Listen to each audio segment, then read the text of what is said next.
Hello, everybody, and welcome back to Crime Time with Connie. I am obviously Connie, and hello. If you are new here, I sit down every week and I talk about a true crime case. If that is interesting to you, please be sure you hit that subscribe button.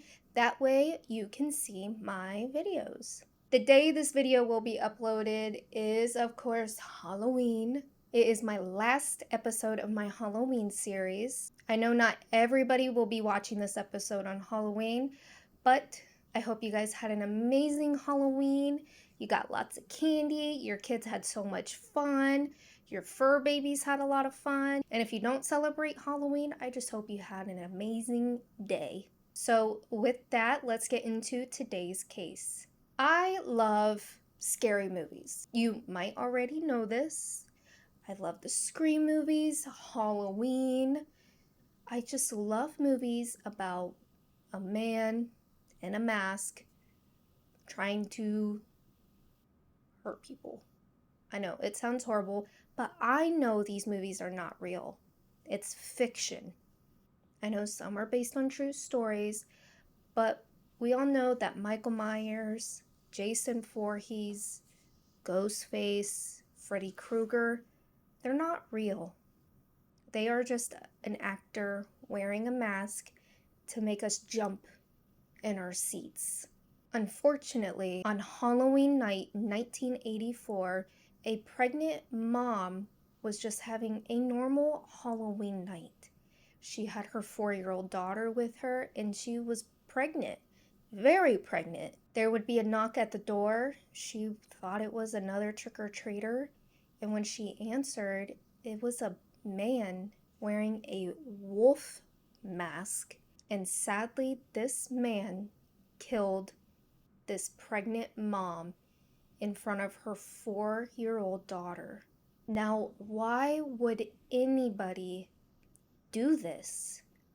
This is the case about Doreen Erbert and why a man wearing a wolf mask wanted her dead. Hello, everyone. I am back from the future. Obviously, I look a little bit different from my intro. There was some technical difficulties, so I am back to record the second part. So, Doreen Ray Hitchens was born on November 29th, 1952 in California. She came from a very close family, very loving, and Doreen was described as so kind and she always wanted to help people. Eventually, when she grew up, she became a physical therapist. By 1979, she would marry her husband Charles Erbert, and they would have a daughter on November 26, 1979. Charles was a carpet store owner, and he already purchased the family's home way before he met Doreen. They lived there for he lived there for about 8 years before he even met Doreen.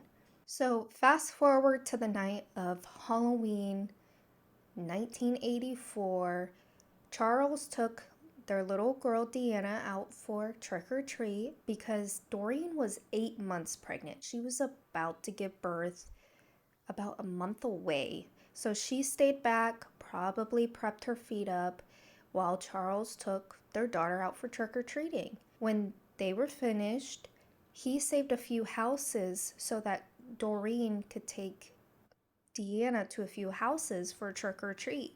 So they did that, and when the two got back home, Charles said that he was going to be gone for about 15 minutes, that he just wanted to go pick up some drinks from the store.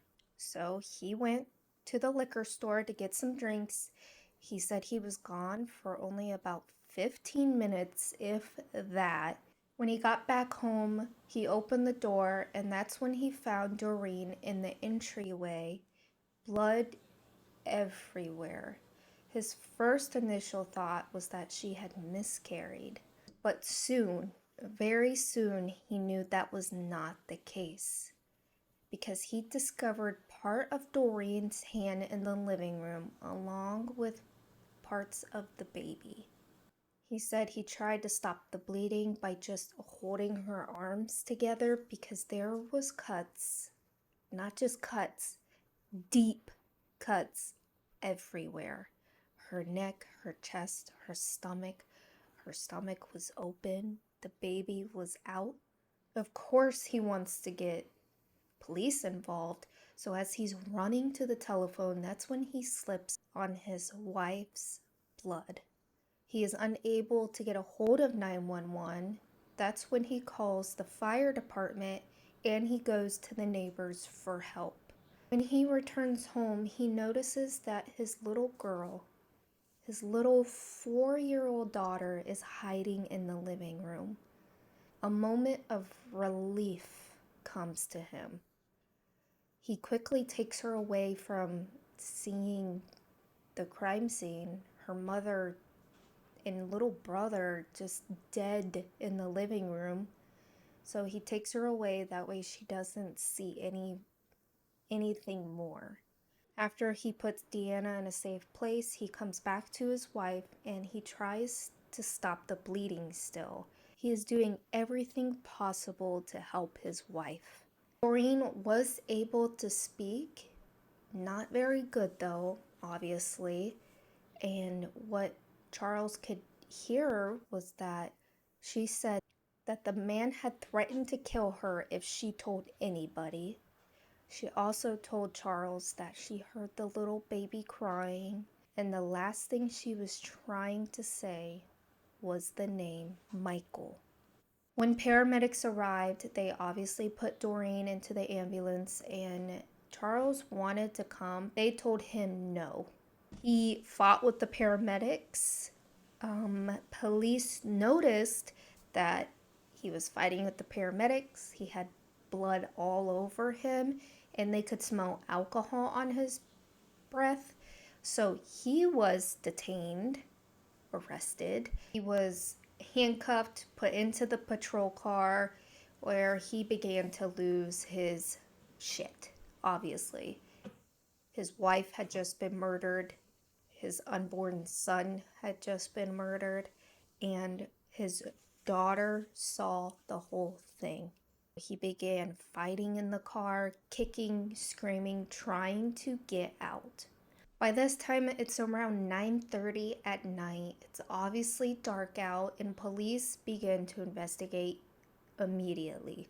Police officers began to do a search of the home, not only for evidence and collection, but the perpetrator could still be in the house. Doreen was on the way to the hospital, and while police were in the family's home, they discovered, first off, blood just everywhere. They found Doreen's hand severed in the living room, along with pieces of a fetus. Trigger warning with anyone who has had any type of baby loss. This is just, even for me, it's too much. I will not go into detail about the baby, but I will mention that the baby has been killed in a very violent way. So the baby could not be resuscitated.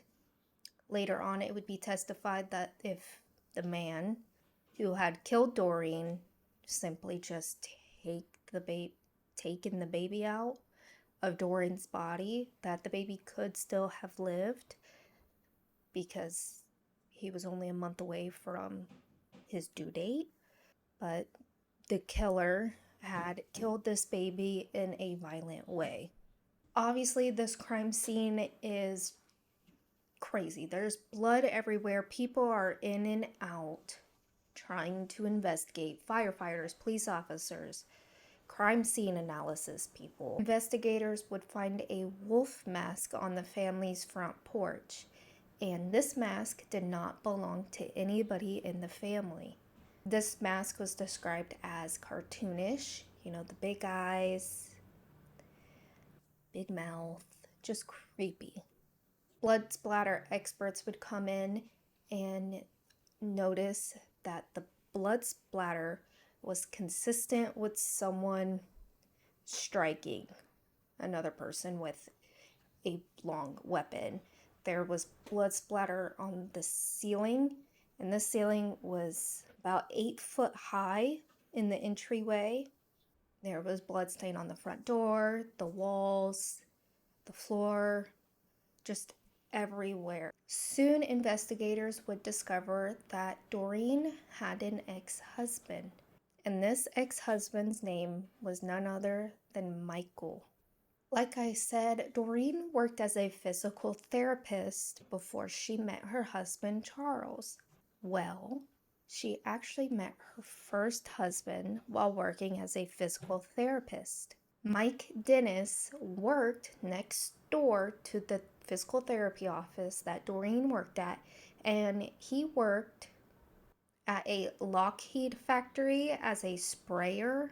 Michael, who went by Mike, was known to be very reserved. He kept to himself and he didn't have many girlfriends.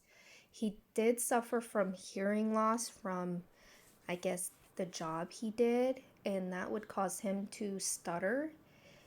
I am a stutterer. I have always stuttered growing up. It's not fun.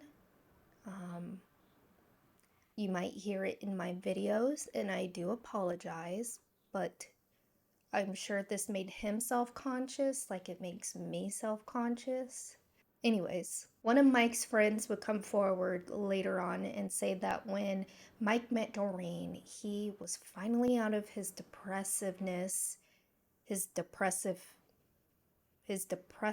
mood, and Mike said that he had found the one. Doreen made his life so much better, and this was the happiest he's ever been.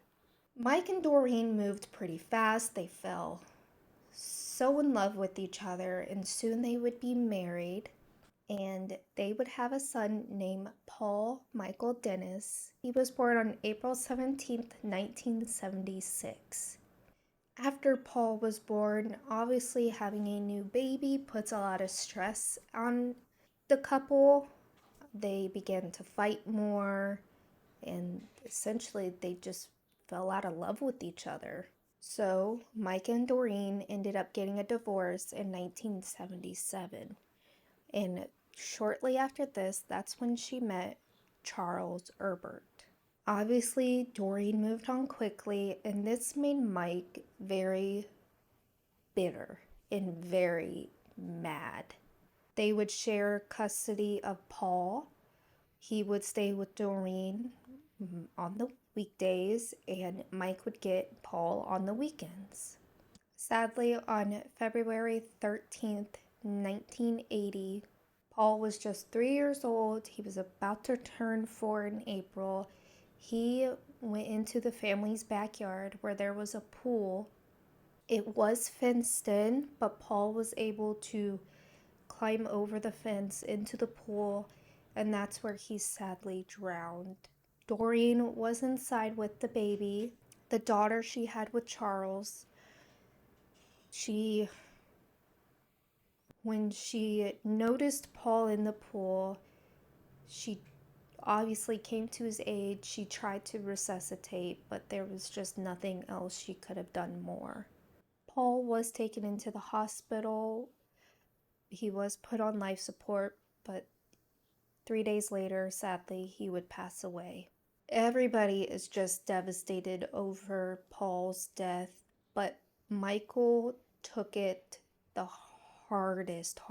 He was so angry, not only because his son had just died, but his ex-wife, he thought, killed him. This led Michael to file a wrongful death suit against Doreen. Not only Doreen, but Charles. But in March of 1982, the judge did rule in favor of Charles and Doreen. This is what is believed to have set Mike over the edge. He lost his son. He felt like his ex-wife murdered him, and he lost his job.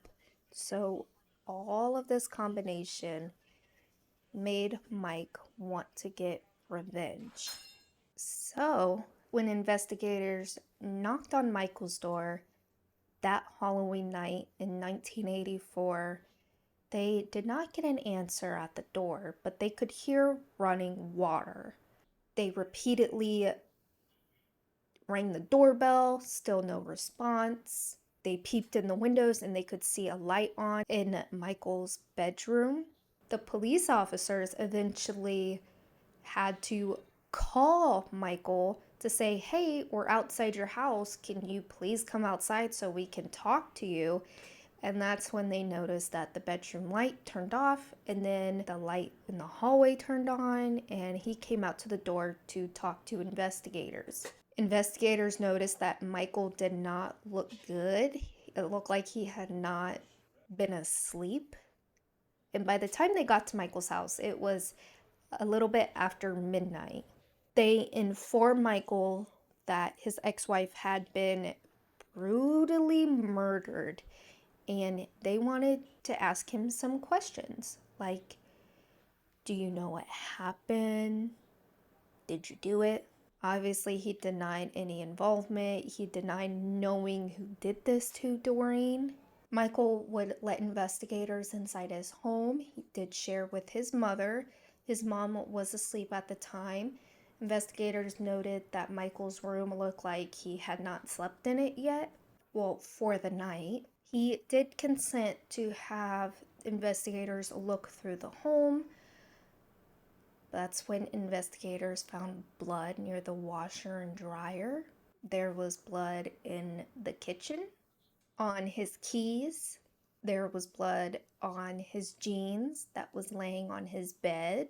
And there was a blood-stained bandage found in the garage. So with two dead bodies, lots of blood, and they found blood at her ex-husband's house the same night, that's when they arrest Michael. What was interesting was Michael only lived about 6 blocks away from Doreen and her family, and it was only about a 6-minute walk. So when police found a blood trail that seemed to have started about 100 yards away from Michael's house, and droplets of blood proceeding to his driveway, that was a lot of evidence. He left a trail of blood from